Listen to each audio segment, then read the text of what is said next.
નમસ્કાર વિદ્યાર્થી મિત્રો, આજે આપણે મેનેજમેન્ટ એકાઉન્ટિંગમાં એચએનજી યુનિવર્સિટીમાં પૂછાયેલો પ્રમાણ પડતર પદ્ધતિ 2 સેકન્ડ યુનિટમાં એચએનજી 2024માં પૂછાયેલો દાખલો જોઈએ મિત્રો. અગાઉ આપણે દાખલા જોઈ ગયા. અગાઉ જે 2025નો દાખલો જોયો એના જેવો જ દાખલો મિત્રો 2024માં પૂછાયેલો હતો. 2025ના જેવો જ દાખલો 2024માં પૂછાયો છે, જેની અંદર 2025માં અહીંયા એબીની જગ્યાએ પીક્યુ હતા અને આ જ વિચલનો વેચાણના પૂછાયેલા. વેચાણ મૂલ્ય વિચલન, વેચાણ કિંમત વિચલન, વેચાણ જથ્થા વિચલન, મિશ્ર વિચલન અને પેટા જથ્થા વિચલન. મિત્રો આ 5 વિચલનો પૂછાયા હતા. તમને મેં અગાઉ પણ કહ્યું હતું કે કિંમત વિચલન અને જથ્થા વિચલનનો જે જવાબ આવશે બંનેનો, એનો સરવાળો કરશો તો મૂલ્ય વિચલન જેટલો થશે. મિશ્ર વિચલન અને પેટા જથ્થા વિચલન બંનેના જવાબનો સરવાળો કરશો તો જથ્થા વિચલન જેટલો થશે. એ જ ટાઈપનો અને એ જ સૂત્ર પ્રમાણે હું અહીંયા તમને શીખવાડું છું મિત્રો. ખાસ ધ્યાન રાખજો, અહીંયા એ આગળ હોય છે અને એસ પાછળ હોય છે. મિત્રો એક કંપનીના માર્ચ માસ દરમિયાન વેચાણ આંકડાઓ નીચે મુજબ છે. પ્રમાણ એટલે કે સ્ટાન્ડર્ડ અને ખરેખર એટલે એક્ચ્યુઅલ. જથ્થો એક એસક્યુ, અહીંયા એસપી કિંમત, જથ્થો એક્યુ અને એક્ચ્યુઅલ પ્રાઇસ એપી. આ રકમ ગુણાકાર કરીને રકમ આવ્યું છે 1200 ગુણ્યા 3 3600, 300 ગુણ્યા 5 1500, 1125 ગુણ્યા 3.5 એટલે 3937.5 અને 675 ગુણ્યા 4 એટલે 2700. તમે પહેલો જે મૂલ્ય વિચરણ આપ્યું છે ને, એ તમે આનો તફાવત કરો ને કે 6637.50 માઇનસ 5100, તો પણ તમારો જવાબ આવી જાય મૂલ્ય વિચલન. પણ મિત્રો હું તમને જે પ્રમાણે અગાઉ દાખલો શીખવાડું છું એ પ્રમાણે જ શીખવાડું છું કે અહીંયા ગુણાકાર આપેલો છે 1200 ગુણ્યા 3 માઇનસ 1125 ગુણ્યા 3.5, બીમાં 300 ગુણ્યા 5 માઇનસ 675 ગુણ્યા 4, એ રીતે જ શીખવાડું છું તમને. પહેલા આપણે અહીંયા મિશ્ર વિચલન અને પેટા મિશ્ર વિચલનની અંદર આરએસક્યુ શોધી કાઢીએ. તો આરએસક્યુ મિત્રો કઈ રીતે શોધાય એ આરએસક્યુ હું તમને શીખવાડું છું અહીંયા. ચલો, તો પહેલા આરએસક્યુ.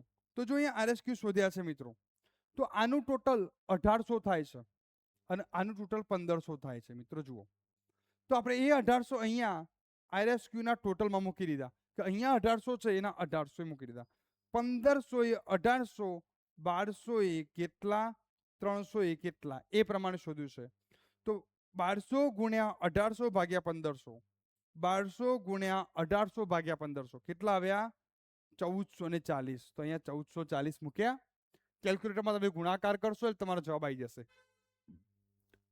1800 ગુણ્યા 300 એટલે આ બંનેનો ગુણાકાર થશે.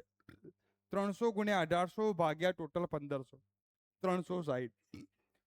આ રહ્યા 1440 વત્તા 360 એટલે 1800 ટોટલ થઈ ગયું, યુનિટ મળી ગયા.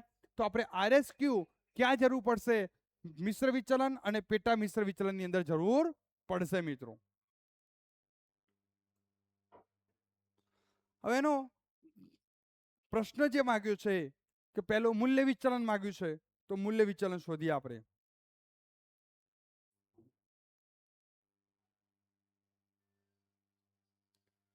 ઓકે, તો પહેલો જુઓ મૂલ્ય વિચલન.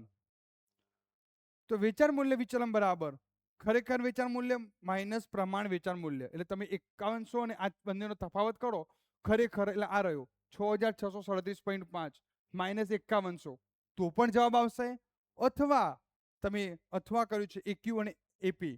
આ રહ્યા એક્યુ, આ રહ્યા એપી, આ રહ્યા એસક્યુ, આ રહ્યા એસપી. તો આ સૂત્રમાં મૂકી દો. જુઓ, એક્યુ ગુણ્યા એપી 1125 ગુણ્યા 3.5, 1125 ગુણ્યા 3.5 માઇનસ એસક્યુ ગુણ્યા એસપી 1200 ગુણ્યા 3 થઈ ગયો. ગુણાકાર કરી બાદબાકી કરશો એટલે 337.5 આવ્યા. એવી રીતે બી ની અંદર 675 ગુણ્યા 4, 675 ગુણ્યા 4 માઇનસ 300 ગુણ્યા 5 એટલે એસક્યુ ગુણ્યા એસપી 300 ગુણ્યા 5. ગુણાકાર કરી બાદબાકી કરશો જવાબ આવશે. તો આ બંનેનો જવાબનો સરવાળો કેટલો થાય છે? 1537.50. ખ્યાલ આવી ગયો મિત્રો? તો આ રીતે તમે વેચાણ મૂલ્ય વિચલન શોધશો. હવે કિંમત વિચલન, મિત્રો મેં તમને અગાઉ પણ કહ્યું હતું કે કિંમત વિચલનની અંદર કિંમતનો તફાવત હશે, જથ્થા વિચલનની અંદર જથ્થાનો તફાવત હશે. તો કિંમત વિચલન તો જુઓ, ખરેખર કિંમત માઇનસ પ્રમાણ કિંમત એટલે એપી માઇનસ એસપી, અને આગળ એક ક્યુ વડે ગુણાકાર કરવાનો રહેશે. એક ક્યુ ખરેખર જથ્થો. તો મિત્રો આપણે એબી ની અંદર ખરેખર જથ્થો જે આપેલો છે 1125 અને 675 અહીંયા મૂકી દો, 1125 અને 675. હવે તફાવત 3.5 માઇનસ 3, 3.5 માઇનસ 3, 4 માઇનસ 5, 4 માઇનસ 5. અહીંયા ગુણાકાર કર્યો. જુઓ મિત્રો, અહીંયા પણ ગુણાકાર કર્યો, અહીંયા માઇનસ જવાબ આવ્યો. 675 માઇનસ છે અને 562.5 પ્લસ છે. બાદ બાકી કરવાથી અહીંયા માઇનસ 112.5 જવાબ આવે છે મિત્રો. ખ્યાલ આવ્યો? તો તમે આ રીતે પણ અગાઉ તમે ગણી શકશો. ત્યારબાદ મિત્રો ત્રીજો પ્રશ્ન છે કે જેની અંદર જથ્થા વિચલન.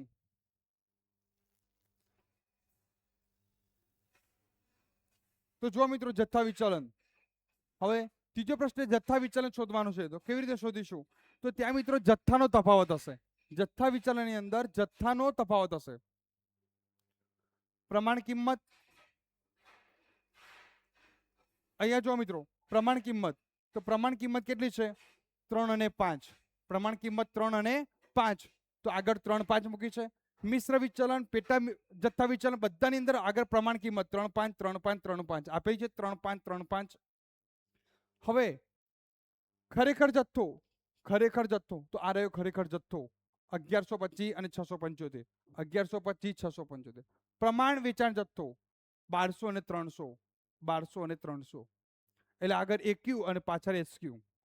તફાવત કરી ગુણાકાર કરી દીધો. જોઈ લો, આનો જવાબ 1650 આવે છે. અને પેલાનો જવાબ જે આવ્યો તો મિત્રો એ કેટલો જવાબ હતો? આપણે જે ગણતરી કરી હતી 112.5. તો 1650 માંથી 112.5 માઇનસ કરો. 112.5 માઇનસ કરશો તો આટલો જવાબ આવશે 1537.50. ત્યાં તમારો જવાબ આવી જશે 1537.50. 1650 માઇનસ 112.5. ખ્યાલ આવી ગયો? હવે મિશ્ર વિચલન અને પેટા જથ્થા વિચલન. તો એની અંદર સુધારેલ પ્રમાણ જથ્થો જે આગળ આપણે શોધ્યો છે, સુધારેલ પ્રમાણ જથ્થો આપણે આગળ શોધ્યો છે 1440 અને 360. યાદ રાખજો. તો જુઓ, ખરેખર જથ્થો જે હતો એ જ મૂક્યો 1125, 675 અને પેલા 1440 અને 360 આરએસક્યુ કે જે આપણે શોધ્યા.